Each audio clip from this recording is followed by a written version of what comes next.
ஆத்ம நண்பர்கள் அனைவருக்கும் அன்பான வணக்கம். நம்முடைய ஆத்ம ஞான மையம் யூடியூப் சேனல்ல நலம் தரும் நவராத்திரி 2025 முதல் நாள் பதிவில் உங்கள் அனைவரையும் சந்திப்பதிலே மிகுந்த மகிழ்ச்சி அடைகின்றேன். நவராத்திரியினுடைய முதல் நாளை எப்படி துவங்குறது, என்னென்ன வழிபாடுகள் அம்பாளுக்கு செய்யணும் அப்படிங்கிற தகவலோடு இணைத்து நான் பார்த்து வியந்த அம்பிகையினுடைய சில ஆலயங்கள்ல இருந்து இன்னைக்கு எந்த ஆலயத்தை பத்தி உங்களோட பகிர்ந்து கொள்ள போறேன் அப்படிங்கிற அனைத்து தகவல்களையும் இந்த பதிவுல தெளிவாக தெரிந்து கொள்ளலாம் வாங்க.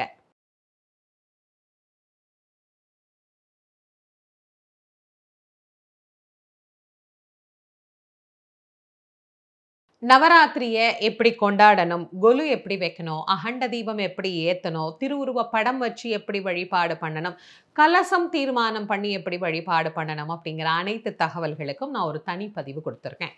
அந்த பதிவை பார்க்கலம்மா இது வரைக்கும், இப்போ தான் இந்த பதிவை முதல்ல பார்க்குறேன் அப்படின்னா அதோடைய லிங்க்கை நான் கீழே டிஸ்கிரிப்ஷன் பாக்ஸில் கொடுக்குறேன். அதை போய் பாருங்கள். அப்போ தான் எப்படி ஆரம்பிக்கணும் அப்படிங்கிறது உங்களுக்கு தெளிவாக புரியும். பொதுவாக நவராத்திரி அப்படின்னா நமக்கு 9 ராத்திரிகள், விஜயதசமியோடு சேர்த்து 10 ராத்திரி அப்படிங்கிறது தான் நவராத்திரி விழா. ஒரு சில ஆண்டுகளில் மட்டும் அபூர்வமாக ஒரு நாட்கள் நமக்கு அதிகமாக வரும். அது மாதிரி இந்த ஆண்டு 2025 நமக்கு 11 நாட்கள் இந்த நவராத்திரி திருவிழா அமைஞ்சிருக்கு. 10 நாட்கள் அப்படிங்கிறது முழுமையாக நவராத்திரியாகவும் 11வது நாள் விஜயதசமியினுடைய கொண்டாட்டமும் நமக்கு அமைஞ்சிருக்கு. ஆக 22ஆம் தேதி நமக்கு நவராத்திரி துவங்கி அக்டோபர் மாதம் 2ஆம் தேதி வரைக்கும் நமக்கு இந்த ஆண்டு நவராத்திரி கொண்டாட இருக்கிறோம். இப்ப நவராத்திரியினுடைய முதல் நாள், இந்த ஆண்டு நவராத்திரியினுடைய முதல் நாள் வேலை நாள்ல தான் ஆரம்பிக்குது. அதுவும் வாரத்தினுடைய முதல் நாளாகிய திங்கட்கிழமை. இந்த வேலைக்கு போறவங்க எல்லாருமே ஞாயிற்றுக்கிழமையே எல்லாம் தயார் பண்ணி வச்சுக்கோங்க. ஞாயிற்றுக்கிழமையே உங்களுடைய பூஜையை ஆரம்பிச்சிடலாம். அதனால தான் நான் அதில் ஏற்கனவே அதை பற்றி தெளிவாகவே பதிவில் சொல்லியிருக்கேன். இப்போ திங்கட்கிழமை அன்றைக்கு காலையில் நாம் எப்படி வழிபாடு செய்வது, இந்த நவராத்திரி கொலு வச்சுட்டாலோ அல்லது நாம் படம் வச்சு வழிபாடு பண்ணுறோம், இல்லை நாங்கள் இந்த 4 முறைகளில் எதுவுமே பண்ணலைங்கம்மா ஆனால் அன்றாடம் சும்மா அம்பாளை வழிபாடு பண்ணலாமா அப்படின்னா தாராளமாக செய்யலாம். காலையில் ஒரு முறை, மாலையில் ஒரு முறை, 2 வேளையும் அம்பிகையை வழிபாடு செய்வது அப்படிங்கிறது இந்த கொலு வைத்தவர்களுக்கு ஒரு கட்டாயமான ஒரு விஷயம். கலசம் வச்சிங்கனாலும் அப்படிதான், அகண்ட தீபம் வச்சிங்கனாலும் அப்படிதான், அதே மாதிரி திருவுருவப்படம் வச்சு நீங்கள் வழிபாடு பண்ணுறீங்க அப்படின்னாலும் அப்படிதான். இல்லை மாலையில் ஒரு வேளை தான் எங்களால் முடியும், காலையில் வேலைக்கு போகிறோம் அப்படின்னா காலையில் ஒரு சின்னதாக தீபம் ஏற்றி வச்சு ஒரு நெய்வேத்தியம் மட்டும் வச்சுட்டு போங்க. பாராயணம் பண்ணுறது மற்றபடி வழிபாடு பண்ணுறது எல்லாத்தையுமே மாலையில் பார்த்துக்கலாம். ஆக வாழைப்பழம் வெத்தலை பாக்கு வச்சு காலையில் சின்னதாக ஒரு நெய்வேத்தியம், அதுவும் முதல் நாள் நமக்கு ஆரம்பிக்குது அப்படிங்கிறதுனால முதல் நாள் திங்கட்கிழமை அன்னைக்கு ஏதாவது ஒரு இனிப்போட நாம் அம்பாளை வழிபாடு செய்ய ஆரம்பிக்கலாம். இந்த முறைப்படி ஒரு நாளைக்கு என்னென்ன பிரசாதம், என்னென்ன வகையான மலர்கள் அம்பாளுக்கு அர்ச்சனை பண்ணணும், என்ன ராகத்தில் பாடணும், என்ன கோலம் போடணும் அப்படிங்கிறத இப்போ பார்க்கலாம். முதல் நாள் அம்பிகையினுடைய திருநாமம் உமா மகேஸ்வரி அப்படின்ற திருநாமத்தில் அழைக்கப்படுது. முதல் நாள் அன்னைக்கு கோலம் அரிசி மாவு கொண்டு பொட்டு வகையான கோலத்தை நாம் இடலாம். மலர்கள்ல மல்லிகையும் இலையில வில்வமும் நாம் அர்ச்சனைக்கு பயன்படுத்திக்கலாம். நெய்வேத்தியமாக வெண்பொங்கல் அல்லது சுண்டல் வச்சுக்கலாம். ராகம் தோடி, நிறம் பச்சை நிறத்துல அன்னைக்கு நாம புடவை உடுத்தலாம். அம்பாளுக்கும் பச்சை நிற புடவைய அலங்காரமாக நாம செய்து கொள்ளலாம். இப்ப இதுல சில பொருட்கள் எங்களுக்கு கிடைக்கல, இல்லை எங்களால செய்ய முடியல அப்படின்னா அதுக்கு என்ன பண்ணலாமா? நான் எப்போதும் சொல்ற மாதிரி தான், என்ன கிடைக்கிறதோ கிடைக்கிறத வச்சு அம்பாளை வழிபாடு பண்ணுங்க. இதெல்லாம் காலையிலே உங்களால் தயார் பண்ண முடியுது அப்படின்னா காலையிலேயே நீங்கள் அம்பாளுக்கு நெய்வேத்தியம் பண்ணிடலாம். இல்லை காலையில் பண்ண முடியலம்மா மாலையில் தான் நாங்கள் பண்ணுறோம் அப்படின்னா மாலையில் பண்ணலாம். பொதுவாக நவராத்திரி மாலையில் தான் கொண்டாடணும். சாயங்காலம் இந்த நைவேத்தியம் எல்லாம் செஞ்சு வச்சு நல்ல ராகமாக அழகாக பாட்டு பாட தெரிஞ்சா பாடி, நமக்கு தெரியலனா கூட யாராவது வர்றவங்க நல்லா பாட தெரிஞ்சவங்க இருந்தால் அவங்கள பாட சொல்லலாம். நமக்கு என்ன தெரியுதோ அந்த வகையில் நாம் அம்பாளுக்கு ஸ்தோத்திரங்களை சொல்லி வழிபாடுகளை செய்து கொள்ளலாம். அபிராமி அந்தாதி படிக்கலாம், லலிதா சகஸ்ரநாமம் படிக்கலாம், என்ன நமக்கு தெரியுதோ அதை படித்து அம்பாளை நாம் வழிபாடு பண்ணலாம். இப்போ முதல் நாள் வழிபாட்டை எப்படி தொடங்குறது அப்படிங்கிறத நம்ம பார்த்துக்கிட்டு இருக்கிறோம்.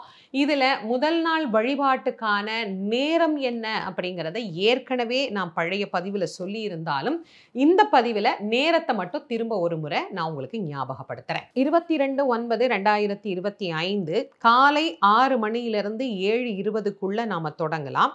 அப்படி இல்லைன்னா 9 மணி 10 நிமிஷத்துக்கு ஆரம்பிச்சு 10 மணி 20 நிமிஷத்துக்குள்ள முதல் வழிபாட்டை முதல் நாள் தொடங்கிக் கொள்ளலாம். இந்த காலையில முடியல அப்படிங்கிறவங்க மாலை வழக்கம் போல 6 மணிக்கு மேல நம்முடைய வழிபாட்டை ஆரம்பிச்சுக்கலாம். நவராத்திரி சாயந்தரம் தான் களகட்டும். எல்லாரும் வீட்டுக்கு வர வர ரொம்ப விசேஷமா சந்தோஷமா 6 மணிக்கு மேல விளக்கெல்லாம் ஏத்தி வச்சுட்டு பாட்டெல்லாம் பாடி எல்லா ஸ்தோத்திரமும் அம்பாளுக்கு சொல்லி அபிராமி அந்தாதி முழுசா படிச்சு நைவேத்தியம் எல்லாம் பண்ணி 8 மணி 9 மணிக்கு பிரசாதம் எல்லாம் சாப்பிட்டுட்டு அதுக்கப்புறம் ஒவ்வொருத்தரும் பரிசெல்லாம் வாங்கிட்டு அவங்க வீட்டுக்கு போகிறது அப்படிங்கிறது தான் ஒரு வழமையான விஷயம். இதில் நாம் எத்தனை பேரை கூப்பிடுறோம், எத்தனை பேர் நம்ம வீட்டுக்கு வர்றாங்க, சில பேர் திடீர்னு வருவாங்க. அதுக்கு தகுந்த மாதிரி வீட்டில் மங்கள பொருட்கள் எப்போதுமே நவராத்திரி காலத்தில் வச்சுக்கோங்க. நாங்கள் கொலுவும் வைக்கலை எதுவுமே பண்ணலாமா அப்படிங்கிறவங்க கூட தினம் அம்பாளுக்கு ஒரு பூ போட்டுட்டு வீட்டுக்கு யாராவது வந்தால் ஒரு மஞ்சள் குங்குமம் மட்டுமாவது கொடுத்து விட்டா போதும். இந்த நவராத்திரி காலத்தில் அம்பாள் அதை ரொம்ப மகிழ்ச்சியாக சந்தோஷமாக ஏற்றுக்கொள்வாள். நவராத்திரியினுடைய முதல் நாள் பதிவில் நான் பார்த்து ஆச்சரியப்பட்ட அம்பாள்ல முதலாவதா உங்களுக்கு நான் சொல்லணும் அப்படின்னு எடுத்திருக்கிற அம்பாள் யாரு அப்படின்னா, திருவானைக்காவல் அப்படிங்கிற திருத்தலத்துல எழுந்தருளி அருள் புரியக்கூடிய அன்னை அகிலாண்டேஸ்வரி தான். அகிலாண்டேஸ்வரியை பார்த்தவங்களுக்கு நான் ஏன் அதை தேர்வு பண்ணேன் அப்படிங்கிறது இந்நேரம் புரிஞ்சிருக்கும். இது வரைக்கும் அந்த கோயிலை பார்க்கல அப்படிங்கிறவங்களுக்கு முதல்ல கோயிலை பத்தி சொல்றேன். இது பஞ்சபூத தலங்கள்ல ஒன்றாக விளங்கக்கூடிய திருத்தலம். சிவபெருமான் ரொம்ப அழகா காவேரி கரையில ஒரு வெண்ணாவல் மரத்துக்கு கீழே சுயம்பு மூர்த்தியா எழுந்தருளி இருந்தார். எல்லா ஜீவராசிகளும் அந்த சிவபெருமானை வழிபட்டது. அதுல ஒரு யானையும் வழிபட்டது, ஒரு சிலந்தியும் வழிபட்டது. யானை அன்றாடம் அந்த சிவபெருமானை வழிபட்டுட்டு போகும். அந்த மரத்துக்கு மேல இருந்த ஒரு சிலந்தியும் சிவபெருமானை வழிபாடு பண்ணும். இந்த சிலந்திக்கு ரொம்ப நாளா ஒரு யோசனை, சாமி மேல இப்படி காஞ்சி போன சருகெல்லாம் விழுதே, நாம் என்ன ஒரு பெரிய ராஜாவா கோயில் கட்டுறதுக்கு? சாதாரண ஒரு சிலந்தி தானே, நம்மளால என்ன பண்ண முடியும்? ஆனால் ஏதாவது பண்ணணும் அப்படின்னு யோசனை பண்ணி ரொம்ப கஷ்டப்பட்டு அது ஒரு வலை பின்னுச்சு. அந்த வலையில தான் காஞ்சி போன சருகெல்லாம் விழுமே தவிர சாமி மேலே விழாது. அதுக்கு பரம சந்தோஷம். அப்பா, ஏதோ நம்ம பெரிய இமாலய சாதனை பண்ண மாதிரி அதுக்கு அவ்வளோ ஆனந்தம், சாமி மேலே இந்த காஞ்ச சருகு விழாமல் தடுத்துட்டோமே அப்படின்னு. அடுத்த நாள் காலையில் வழக்கமாக வர்ற யானை வந்தது. இந்த யானை வந்து சாமியை கும்பிட்டுட்டு பார்த்தது, கீழே ஒரு சருகு கூட இல்லை. என்னடா சருகே காணுமே, யானை அப்படி நிமிர்ந்து பார்த்துச்சு. மேலே அந்த சருகெல்லாம் அப்படியே நிற்கிது. எதில் நிற்கிது? சிலந்தியோடைய வலையில் நிற்கிது. யானைக்கு கோபமான கோபம், அறிவு கட்ட சிலந்தி, இப்படி தான் சாமி மேலே எச்ச நூலை விட்டு இப்படி கூடு கட்டி வைக்குதே, இதுக்கு அறிவே இல்லை அப்படின்னு அது என்ன பண்ணுச்சு, அப்படியே ஒரு தட்டிட்டு போயிடுச்சு. அதுவும் சுவாமி மேலே இருக்கிற அன்புலையும் பக்தியிலையும் தான் யானையும் இப்படி பண்ணிச்சு. இப்படி செஞ்சுட்டு அது போயிடுச்சா, சிலந்திக்கு ஒரே வருத்தம். ச்சே, நான் எவ்வளோ கஷ்டப்பட்டு கட்டினேன், இந்த யானை இப்படி தட்டி விட்டுருச்சே அப்படின்னு மறுபடியும் ஒரு கூடு கட்ட, அடுத்த நாள் வந்து அதை யானை தட்ட, இது கட்ட அது தட்ட, இது கட்ட அது தட்ட, இதே தான் வேலை. ஒரு நாள் சிலந்திக்கு ரொம்ப கோவம் வந்துருச்சு. இந்த யானையை நான் ஒரு வழி பண்ணுறேன் அப்படின்னு. அது பாருங்க, இத்தினோடு ஜீவன், யானை அவ்வளோ பெருசு, அதை போய் நான் ஒரு வழி பண்ணுறேன்னு நினச்சிது பாருங்க. அப்போ அதுக்கு சுவாமி மேலே எவ்வளோ பக்தின்னு பார்த்துக்கோங்க. அது என்ன பண்ணுச்சு, தட்ட வரும்போது இந்த யானையுடைய துதிக்கைக்குள்ளே போய் நுழைஞ்சிருச்சு. நுழைஞ்சு தன்னுடைய பலத்தெல்லாம் சேர்ந்து கடிக்க ஆரம்பிச்சது. இந்த விஷத்தன்மை உடலில் ஏற ஏற, சிலந்திக்கு விஷத்தன்மை உண்டு, அது உடல்ல ஏற ஏற யானையால் வலி தாங்க முடியல. தன் துதிக்கையை தானே தரையில் அடிச்சுது. அடித்த வேகத்துக்கு உள்ளே இருந்த சிலந்தியும் செத்து போச்சு, அடிபட்ட வேகத்துக்கு யானையும் செத்து போச்சு. இந்த ரெண்டுத்துக்கும் சுவாமி எப்படி கருணை காட்டுறார் பாருங்க.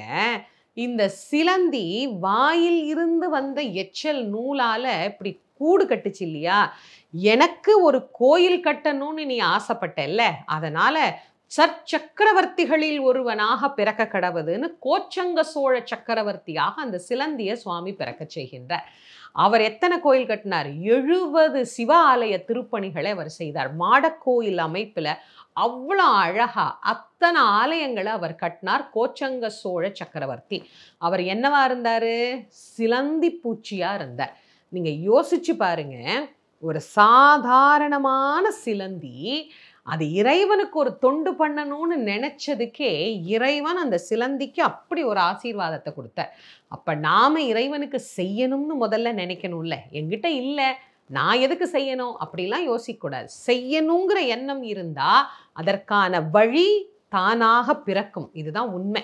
அப்படி அந்த யானையும் சிலந்தியும் வழிபட்ட ஆலயம்தான் திரு ஆனைக்காவல் என்று சொல்லக்கூடிய அற்புதமான திருத்தலம். சுவாமி நீர் திருத்தலத்துல ஜம்புகேஸ்வரர் அப்படிங்கிற திருநாமத்தோடு எழுந்தருளி அருள் புரிகிறார். இன்னைக்கும் காவேரியில வெள்ளம் வந்துருச்சுன்னா சுவாமி மூழ்கிடுவார். சுவாமியை பார்க்க முடியாது. அந்த அளவுக்கு அழகான அற்புதமான ஒரு கோயில். சாதாரண மரத்தடியில தான் இருந்தது. அதுக்கப்புறம் நாளாக நாளாக பெரிய கோயிலாய் இன்னைக்கு அந்த கோவிலை பார்த்தீங்கன்னா ஆச்சரியப்பட்டு போகலாம். அந்த அளவுக்கு பெரிய கோயில்.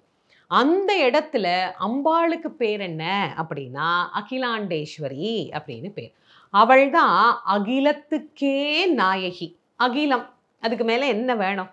அனைத்துக்கும் தலைவி யாருன்னா அவள் தான். அப்போ அவளுக்கு பேரு அகிலாண்டேஸ்வரி.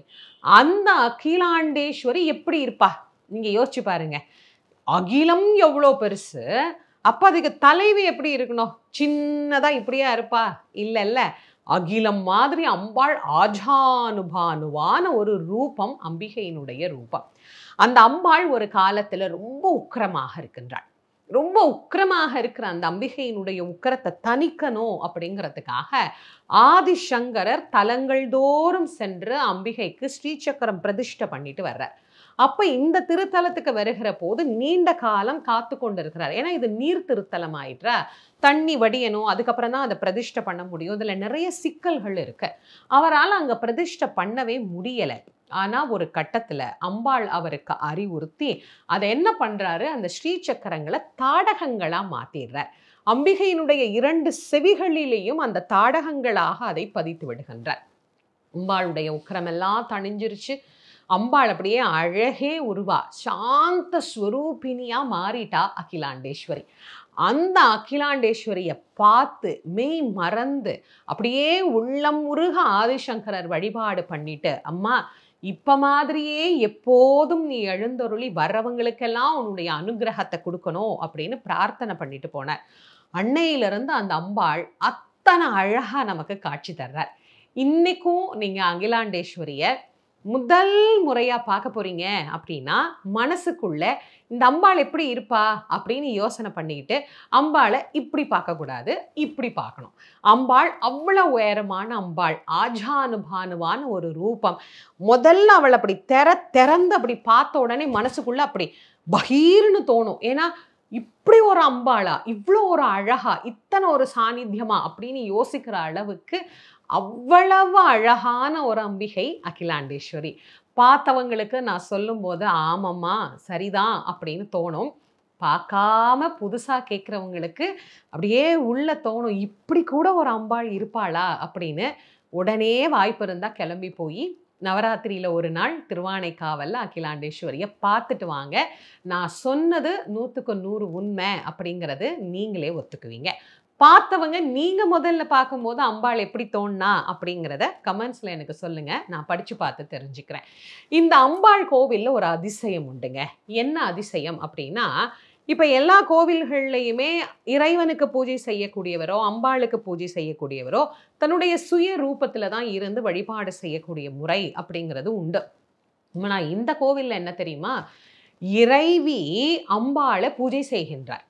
அதாவது அம்பாளே சிவபெருமானை பூஜை செய்கின்றார். இதை நிறைய கோவில்ல நாங்கள் கேள்விப்பட்டிருக்கிறோமேம்மா அப்படின்னா, ஆனால் இங்கே வித்தியாசமான முறையில் அந்த பூஜை நடக்குது. இன்னைக்கும் உச்சி காலத்தில் அம்பாளை பூஜிக்கக்கூடிய சிவாச்சாரியார் அம்பிகையினுடைய வடிவமாகவே மாறி, அதாவது புடவை உடுத்தி கொண்டு, நம்ம வேற எங்கேயுமே இப்படி பார்க்க முடியாது, அவர் புடவை உடுத்தி கொண்டு அம்பாளாகவே அவர் மாறி சுவாமி சன்னதிக்கு போய் சுவாமிக்கு பூஜை பண்ணிட்டு கோமாதா பூஜையும் அவர் பண்ணிட்டு அதுக்கப்புறம் அவர் தாயாருடைய சன்னதிக்கு வருவார். அகிலாண்டேஸ்வரி கோவில்ல விசேஷமே உச்சி காலத்துல நடைபெறக்கூடிய இந்த பூஜை. இதை யார் பண்றா? அம்பாளே பண்றா. இன்னைக்கும் அம்பாள் சுவாமியை பூஜை செய்யக்கூடியதை இப்படி ஒரு முறையில நீங்க பார்க்கணும் அப்படின்னா உச்சி காலத்து பூஜைக்கு திருவானைக்கோவில்ல போய் பார்த்தீங்கன்னா ரொம்ப அழகான ஒரு பூஜை.